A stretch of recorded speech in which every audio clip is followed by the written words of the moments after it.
Hey, deserving listeners, it's time to continue our journey with Married at First Sight. Let's follow Mac and Zindy, Mindy and Zach. My name is Dr. Kirk Honda. I'm a therapist and a professor.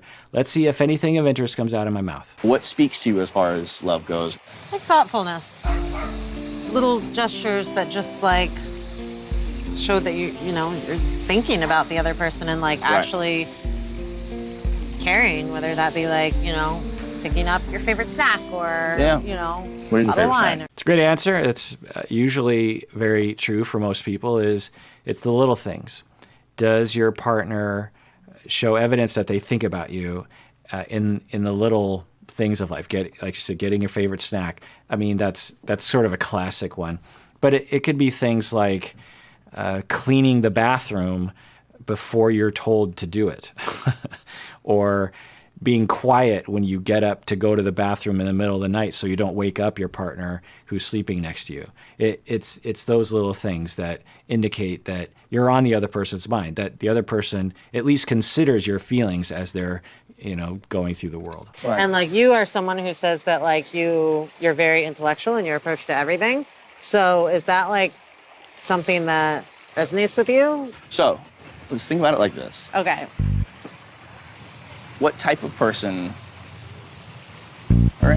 or ideally what type of person does it take for you to, start that journey of trust and opening up? So they're playing the comical music, the comical funky bass, bump, bump, bump, bump, bump, bump, because this show is on the side of making a point that Zach is a comedically confusing talker. Now, why would Zach talk in a comedically confusing manner? I really don't know.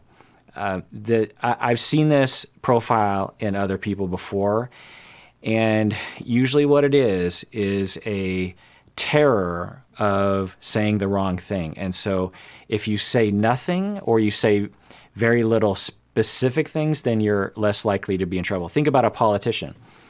I'm sure all of you have heard politicians answer a very direct question. Do you believe in X or Z? Are you going to vote for Y, or what are you going to do?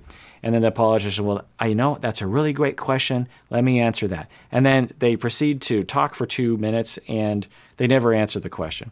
Why do politicians do that? Well, because if they are very direct in making a choice this way, they're going to lose a lot of voters. If they say this way, they're going to lose a lot of voters. If they say right down the middle, then both voters have a chance to read in to the answer how they want to read into it. And so people in real life will do that for similar reasons. They're really worried that if they say one thing, something bad is going to happen.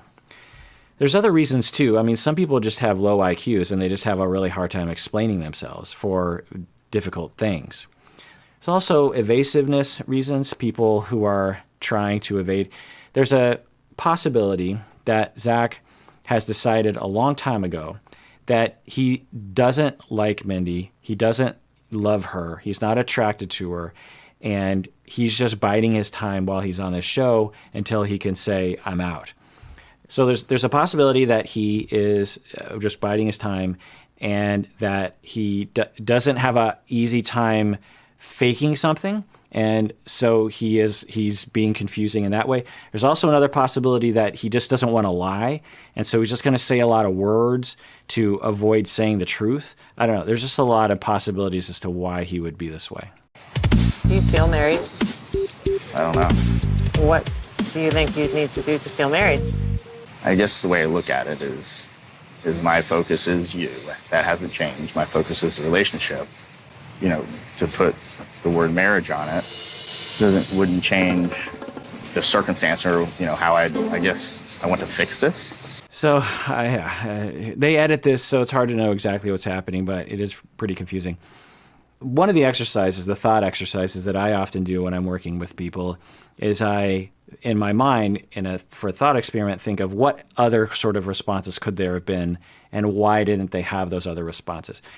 You noticed when he asked her, what is it, how do you know you're in a loving relationship? And she said, well, it's when, the person thinks about me and buys me my favorite snacks spontaneously and I'm on the other person's mind. Very common response. I think research shows that's probably in the top 3, if not the number 1 thing that people will say. I can't remember the exact items, but she asked the same question to him.